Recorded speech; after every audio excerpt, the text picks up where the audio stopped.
సమస్య అనే సుడిగుండంలో పడ్డప్పుడు ఎలా ఆలోచించాలో మర్చిపోతామండి. స్ట్రైక్ అవ్వదు.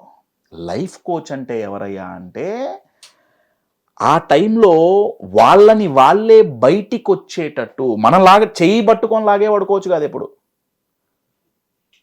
You're getting it? ఎలా ఆలోచిస్తే బయటపడగలం, ఎలా ఆలోచిస్తే ఒక సమస్యకి సొల్యూషన్ తెచ్చుకోగలం అని నేర్పించే వ్యక్తే లైఫ్ కోచ్ అండి. ఓకే. ఇంకా సింపుల్గా ఎన్ఎల్పి లాంగ్వేజ్లో చెప్పాలి, జాన్ గ్రిండర్స్ లాంగ్వేజ్లో చెప్పాలి అంటే, లైఫ్ కోచ్ అనే వ్యక్తి తన క్లయింట్ యొక్క అన్కాన్షియస్ మైండ్ని కావాల్సిన రిజల్ట్ కోసం ఏం చెయ్యాలో అది చెయ్యటానికి ఒక అసిస్టెంట్గా పక్కన నించుంటాడు. అంతే. ఓకే. అదే లైఫ్ కోచ్ పని. అసిస్టెంటే.